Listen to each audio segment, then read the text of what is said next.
Selamat berjumpa dalam kajian politik Indonesia. Kali ini kita akan membincangkan tentang politik lokal, yaitu Quo-Vadis Pilkada 2020.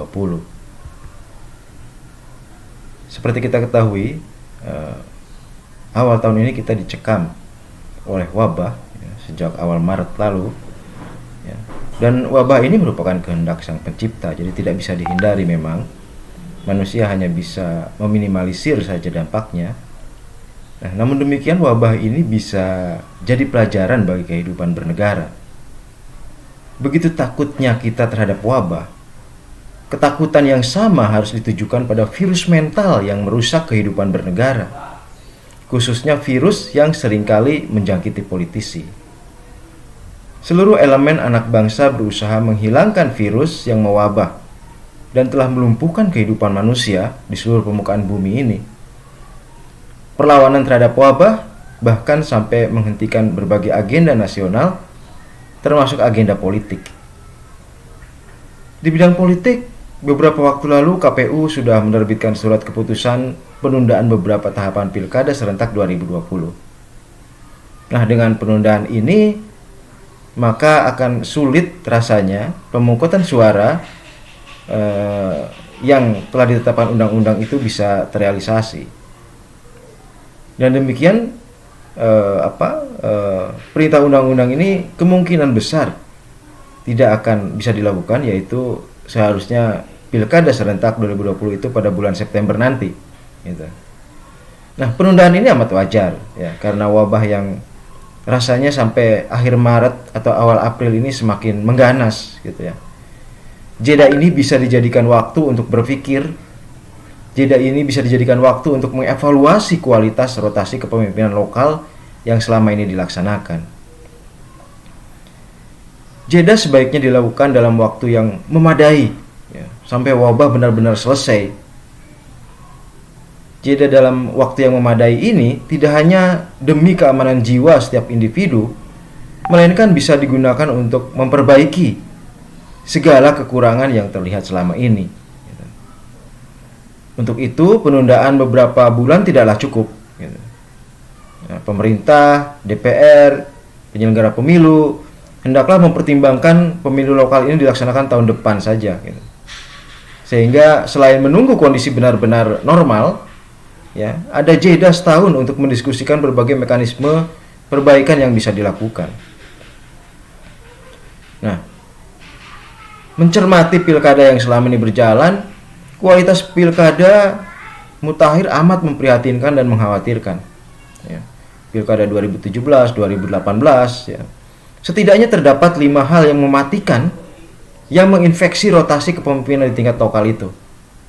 Pertama, pilkada kita sekarang ini cenderung oligarkis. Siapa yang akan diusung oleh partai politik untuk bertarung pada suatu pilkada ditentukan secara sentralistis oleh elit pusat partai politik tersebut. Adalah suatu paradoks di tengah kecenderungan bangsa ini yang sudah mendesentralisasi kekuasaan dan kewenangan ke daerah, kemudian penentuan calon pemimpinnya malah cenderung sentralistis dan oligarkis. Untuk beberapa partai politik malah penentuan calon, ya, ada pada satu tangan, sangat sentralistis. Kecenderungan kedua yang mematikan adalah pilkada kita seringkali tersandera oleh uang.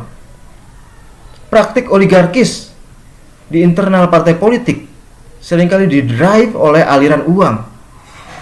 Pencalonan pun kerap tak lepas dari keberadaan Bokhir, sang penyandang dana yang amat berkuasa dan menjadi penentu siapa yang maju dalam arena kompetisi pilkada. Bokhir pula lah yang menjadikan aliran darah kontestasi menyemprot kencang pada setiap penggalangan dukungan dan kampanye. Kondisi mematikan ketiga adalah dalam pilkada kita integritas seringkali terlupakan. Pilkada kita tidak lagi menjadi filter integritas. Fenomena selalu adanya partai politik yang mencalonkan sosok bermasalah secara hukum dan moralitas memperlihatkan terpinggirkannya integritas. Fenomena lain adanya mantan napi atau tersangka yang berhasil memenangkan kontestasi memperkuat pandangan telah terpinggirkannya integritas. Kondisi mematikan yang keempat adalah arena pilkada kita seringkali jadi ajang aksi mementingkan diri sendiri sambil menipu rakyat.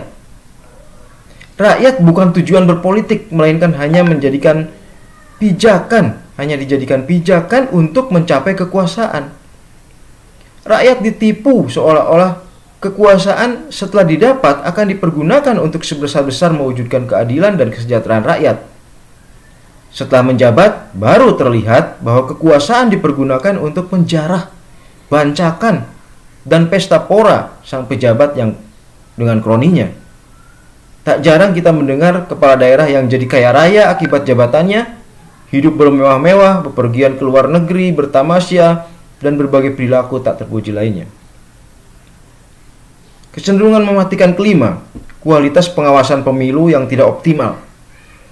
Dari catatan pengawasan pemilu dan pilkada selama ini, tidak ada hasil pengawasan yang mengesankan. Hal ini membedakan dengan prestasi yang ditujukan lembaga lain yang berhasil menunjukkan prestasi dalam turut mengawasi pemilu.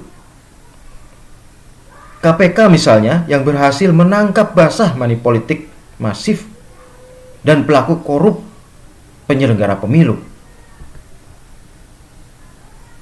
Saat wabah mendera, saatnya bangsa kita berpikir dan mengevaluasi berbagai mekanisme kontestasi dan penggunaan anggaran untuk pemilu lokal yang terjadi selama ini.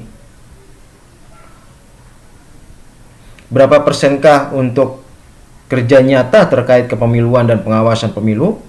Serta berapakah persenkah habis untuk acara-acara seremonial ya, yang sebenarnya baru hanya sebagai persiapan saja gitu. Banyak orang keluar dari ruang diskusi FGD merasa sudah bekerja melakukan pengawasan pemilu, padahal dia belum melakukan apa-apa.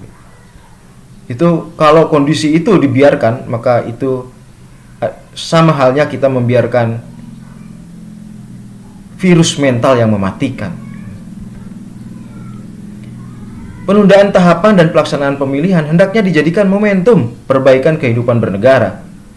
Apapun opsi yang dipilih nanti, ya, baik pemilu lanjutan atau pemilu susulan, baik mekanisme perubahan undang-undang ataupun penerbitan Perpu, ya, di mana kecenderungannya akan lebih berat pada penerbitan Perpu, hendaknya sudah menyertakan perbaikan yang merupakan hasil pemikiran dan evaluasi.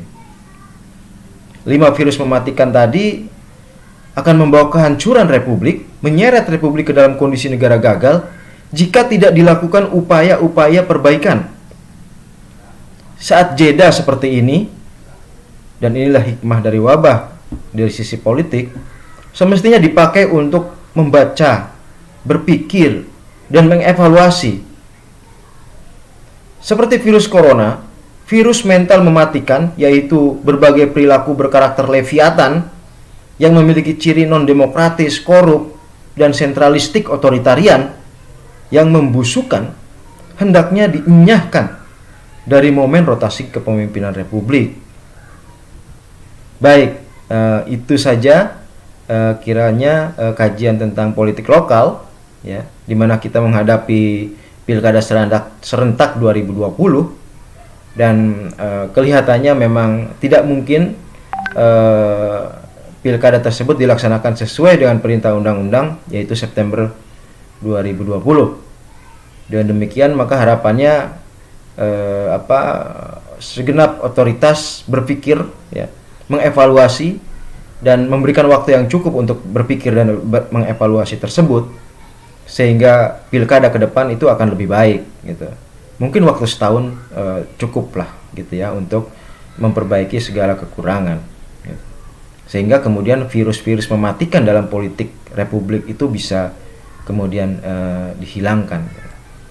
Saya pikir ini penting demi kebaikan demokrasi kita ke depan, agar kemudian Republik bisa menjadi jaya dan menjadi pemenang dalam kontestasi global dan kontestasi di era digital ini. Baik, terima kasih. Jangan lupa subscribe dan like jika Anda mendapat manfaat dari uraian kali ini. Terima kasih.